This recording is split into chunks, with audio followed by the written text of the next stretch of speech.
විද්‍යුත් වෙළඳපොළ තුල විද්‍යුත් වෙළඳපොළ තුල විද්‍යුත් වෙළඳපොළ තුල විවිධ භාණ්ඩ හා සේවා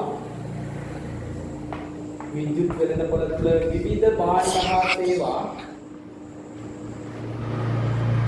පහසුවෙන් සොයා දීම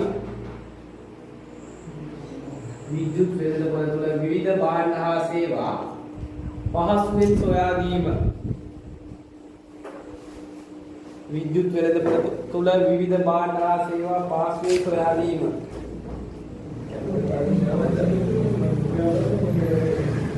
හරි එතකොට මෙයාලගේ මේ ප්‍රධාන කාර්යයක් තමයි එකක් තමයි ඊමේල් වගේ ඒවා මේ හඳුනාගෙන අපි ඊමේල් බලන්න කරන්නේ පරිශීලකයට ඊමේල් ටික බලලා වැදගත් ඒවා වගේ ඒවට සමහර ඒවා රිප්ලයි කරන්න පුළුවන් ඕටෝ.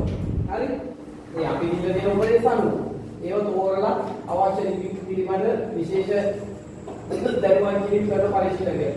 ඒ වගේම තව එකක් තමයි ස්වයංක්‍රීයව යම් ඒවා සෙවීම සිදු කරන්න පුළුවන්. අනිත් එක විද්‍යුත් පෝරම් වැනි ස්වයංක්‍රීය එක පෝරම්ස් තියෙනවා. ඒවයි දත්ත ස්වයංක්‍රීයව පුරවලා දෙනවා ඔයාලා. අපි පුරවන්න දෙන්නේ නැහැ ටයිප් කර කර. වැදගත් එකක් තමයි ඊමේල් වලට විවිධ භාණ්ඩ හා සේවා සොයා දෙන්න ගනුදෙනු කිරීමේ අවස්ථාව අරන් දෙනවා.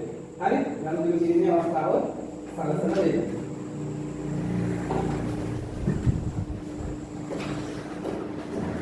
ඊළඟට බුදුකාංග නියෝජිතයෙකු සතු ලාභ